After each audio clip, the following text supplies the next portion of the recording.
इस बात का डर लोगों को था, वही हुआ। एंड मैं आपको जितना मैं अंदर से दुखी हूँ यहाँ पे, या गुस्सा हूँ, या इरिटेटेड हूँ इस बजट पे जो चीज़ें हुई हैं उसको लेके, आपको फेस पे वो सारी चीज़ें नहीं हुई जितना इरिटेशन अंदर में है।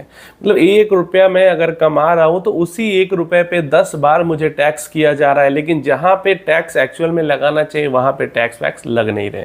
सरकार खुद कंफ्यूज है, या सरकार का यहाँ पे मोटो किसी चीज़ को बढ़ाने का नहीं है, बस सरकार का मोटो यहाँ पे यही है कि कैसे ना कैसे ज़्यादा से ज़्यादा जो इन्वेस्टर है रिटेल या फिर जो मिडिल क्लास लोग हैं उससे जितना ज़्यादा से ज़्यादा पैसे ले सके। अगर सरकार का जनरली कंसर्न होता सच में कि हाँ बैंक्स के अंदर जो डिपॉजिट ग्रोथ है वो कम हो रही है, तो बैंक के अंदर जो डिपॉजिट करते हैं इन्वेस्टर उस पे जो टैक्स लगता है उसके अंदर कुछ छूट देते, वहाँ पे कोई छूट नहीं मिली। मतलब सरकार को कोई मतलब नहीं है बैंक में पैसा बढ़ रहा है घट रहा है उससे, उसको बस टैक्स चाहिए। अगर हम इक्विटी मार्केट की बात करते हैं या एसेट्स की बात करते हैं, STG short term capital gain उस पर बढ़ा दिया, 20% कर दिया 15% से बढ़ा के। चलो ठीक है, यहाँ भी मान लिया कि चाहती है सरकार की लॉन्ग टर्म तक इन्वेस्टेड रहे यहाँ पे इन्वेस्टर, तो फिर लॉन्ग टर्म टैक्स को भी तो बढ़ा दिया आपने। लॉन्ग टर्म वाले टैक्स को 10% से बढ़ा के 12.5% कर दिया। मतलब कहाँ पे सहूलियत देने की चीज, बस 1 लाख रुपीज को बढ़ा के 1.25 लाख कर दिया जो छूट मिलता था 1 साल में लॉन्ग टर्म में, बस ये चीज करी है।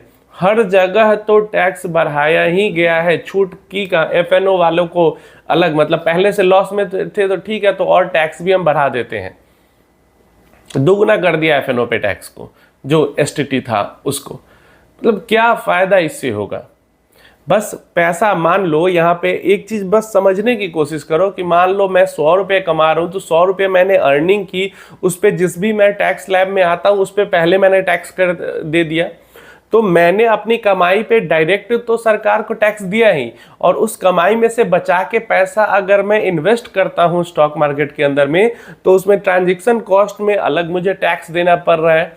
जिस कंपनी में मैंने इन्वेस्ट कर दिया वो कंपनी अगर अच्छा प्रॉफिट कर रही है तो वो कंपनी अलग टैक्स दे रही है, क्लियर है। उसके बाद अगर कंपनी डिविडेंड दे रही है तो जो टैक्स देने के बाद जो प्रॉफिट बचा उसी में से डिविडेंड देती है ना कंपनी, तो वो डिविडेंड हमें मिला तो उस डिविडेंड पे हमें अलग टैक्स देना है।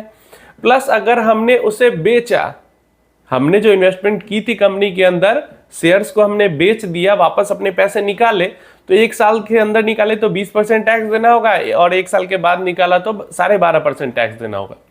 तो मतलब एक ही कमाई में से पैसे बचाकर हम अगर इन्वेस्ट कर रहे हैं स्टॉक मार्केट के अंदर में, तो 50 जगह हमें 50 तरीके का टैक्स देना पड़ रहा है, और कोई सुनने वाला नहीं, कोई सुनवाई नहीं है इसके ऊपर। पिछले अगर हम देखें 2018 से 2024 5-6 साल बीत चुके हैं। 5-6 साल पहले जो जीरो टैक्स हुआ करता था, एलटीसीजी लॉन्ग टर्म पे जीरो टैक्स होता था 2018 से पहले।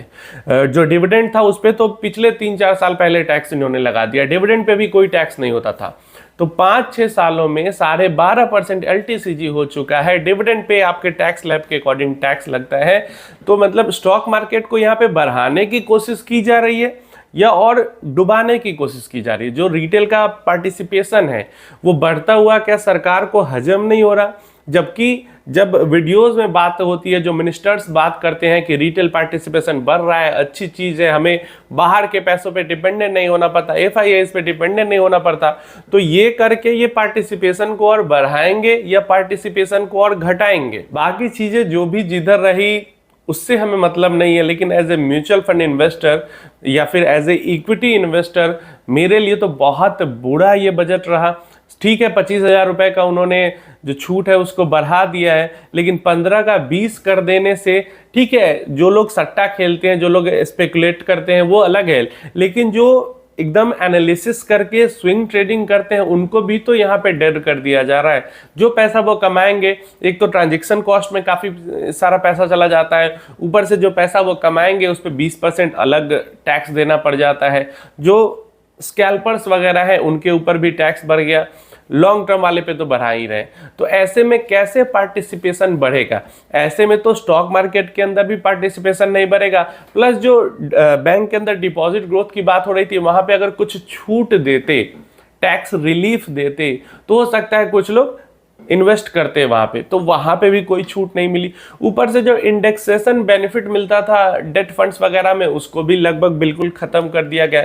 छूट कहाँ पे मिली है? तो गोल्ड के प्राइसेस हो सकते हैं थोड़े नीचे आए, गोल्ड की इंपोर्ट ड्यूटी में को खत्म किया गया है, और प्लैटिनम के। तो भाई उससे फायदा क्या है? अपने पोर्टफोलियो का आप खुद बताना कि अपने पोर्टफोलियो में आप कितना परसेंट गोल्ड को जगह देते हो। बहुत ज्यादा लोग इन्वेस्ट करते होंगे तो 2%, 5%, 10%, इससे ज्यादा कोई गोल्ड के अंदर इन्वेस्ट नहीं करता। एक्चुअली में जो इन्वेस्टमेंट जाती है मेजॉरिटी में वो इक्विटी के अंदर इन्वेस्टमेंट जाती है, थोड़ा बहुत डेट के अंदर में भी जाती है। तो इन सब जगह पे हमें कोई छूट नहीं दी गई है। इन शॉर्ट बताऊं तो अगर आप म्यूचुअल फंड्स के थ्रू इन्वेस्ट करो या डायरेक्ट स्टॉक के अंदर इन्वेस्ट करो, 1 साल के अंदर अंदर अगर इन्वेस्ट करके बेच लोगे तो आपको 20% टैक्स लगेगा, जो पहले 15% लगता था। और 1 साल के बाद अगर बेचोगे तो पहले 10% टैक्स लगता था, अब 12.5% टैक्स लगेगा। और पहले 1 लाख रुपए की छूट मिलती थी, मतलब प्रॉफिट अगर 1 लाख तक आपको होता है, 1 साल से ज़्यादा तक होल्ड करते हो, तो उस पर टैक्स नहीं लगता था। अब वो 1,25,000 तक आपको टैक्स नहीं लगेगा। अगर जो डिडक्शन, स्टैंडर्ड डिडक्शन जो मिलते हैं उसकी बात भी करें तो 50,000 से बढ़ा के 75,000 कर दी गई है। तो आई थिंक ये 10 साल बाद इसको चेंज किया गया है, और 10 साल बाद सिर्फ 25,000 रुपए का डिडक्शन बढ़ाना, ये कहाँ तक जस्टिफाइड है, ये भी आप चाहो तो इस पर डिस्कशन कर सकते हो कमेंट बॉक्स में। लेकिन एक चीज़ ये है कि हम यहाँ पे कुछ कर भी नहीं सकते। हम क्या कर सकते हैं?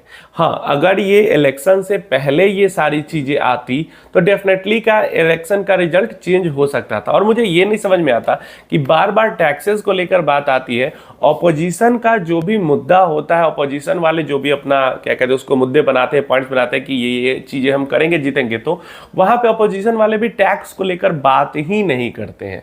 सिर्फ अगर वो STCG LTCG को लेकर बात करें, तो अगर इक्विटी इन्वेस्टमेंट में भी टैक्स को कम करने की बात करते हैं तो काफ़ी सारे वोटर्स उनके बढ़ सकते हैं। खासकर देखो क्या है कि जो फाइनेंशियल एसेट्स में यहाँ पे इन्वेस्टमेंट करते हैं, थोड़ा बहुत लिटरेसी है उनके पास, और वो सारे लोग वोट डालते हैं, पढ़ाई लिखाई कर चुके हैं, समझदार हैं, वोट भी डालते हैं, तभी वो स्टॉक मार्केट के अंदर इन्वेस्ट करते हैं। समझदारी थोड़ी है तभी भी। तो जितने लोग भी, अगर 5 करोड़ भी हम मानते हैं कि इन्वेस्टर हैं, तो वो 5 करोड़ समझदार हैं, पढ़े लिखे लोग हैं, और वो लोग वोट भी जरूर डालते होंगे। तो अगर सिर्फ इस टर्म पे बात की जाए और लुभाने की कोशिश की जाए थोड़ा कि हाँ हम टैक्स वैक्स कम कर देंगे, छूट दे देंगे, तो इतने वोट तो कम से कम अपोजिशन के लिए एकदम सिक्योर हो जाएंगे। तो इस चीज पे अपोजिशन भी बात नहीं करती। तो चाहे रूलिंग गवर्नमेंट हो या अपोजिशन हो, कोई भी टैक्स को लेकर बात ही नहीं करता। टैक्स कम करने के ऊपर ठीक है, क्रिटिसाइज करने के लिए थोड़े टाइम के लिए बात हो जाती है, लेकिन एक्चुअल बेसिस पे टैक्स कम करने के लिए कोई बात ही नहीं करता, ना अपोजिशन ना रूलिंग गवर्नमेंट। तो फिर ऐसे कैसे चलेगा? और ऐसे में डीमोटिवेशन ही हमारे हाथ मिल रही है। लेकिन ये चीज है कि इसके अलावा हम कुछ कर भी नहीं सकते, हमारे पास कोई रास्ता ही नहीं है, क्योंकि एक इक्विटी ही रास्ता है जो हमें लॉन्ग टर्म में अच्छे इन्फ्लेशन बीटिंग, और हो सकता है तो 2x बीटिंग भी रिटर्न दे सकते हैं। तो ये ही एक रास्ता है। और अगर सरकार कम करती है आगे चल के भविष्य में, मुझे लगता नहीं कि कम होने वाला है, और ये बढ़ेगा ही। मुझे लगता है अब हम धीरे धीरे करके 20% की तरफ मूव करेंगे, क्योंकि एक ही मतलब वे में जो ट्रांजैक्शन हो रहा है उस पर भी कॉस्ट लग रहा है, जो प्रॉफिट हो रहा है उस पर भी अलग अलग 2 तरीके का टैक्स लग रहा है, डिविडेंड मिल रहा है उस पर भी टैक्स लग रहा है। तो एक ही जगह से निचोड़ने की कोशिश की जा रही है। जो इन्वेस्टर है, पहले से ही पेनिट्रेशन कम है, 150 करोड़ पॉपुलेशन में 5 करोड़ 10 करोड़ लोग बस पेनिट्रेट कर पाए हैं, यहाँ पे इन्वेस्ट करते हैं, और उस पर भी इतने तरीके के टैक्स लादे जा रहे हैं कि पता नहीं अब फ्यूचर क्या है इसका। लेकिन फिर भी उम्मीद यही है कि इसके अलावा हमारे पास और कोई रास्ता नहीं है। गोल्ड के अंदर इन्वेस्ट करके रियल एस्टेट के अंदर किया जा सकता है, तो फिर रियल एस्टेट इतना बिग टिकट साइज इन्वेस्टमेंट है कि वहाँ पे भी थोड़ी सी मुश्किल ही होती है। तो आप अपनी राय इसके बारे में जरूर देना, आपके लिए बजट कैसा रहा। मेरे लिए तो बहुत ज़्यादा इरिटेटिंग, मतलब गुस्सा आता है कि क्यों ऐसा हो रहा है। बहुत सारी चीज़ें हैं जहाँ पे टैक्स लगाया जा सकता है, वहाँ पे न लगा के इन सब जगह पे टैक्स लगाना। भाई दुनिया के अंदर बहुत देश है जहाँ पे टैक्स नहीं है, और खासकर कैपिटल गेन टैक्स नहीं है, फिर भी वो कर रहे हैं काम, अच्छे से चल रहे हैं। लेकिन यहाँ पे सब कुछ लादना है एक मिडिल क्लास इंसान के ऊपर। आप अपनी राय कमेंट बॉक्स में जरूर दें।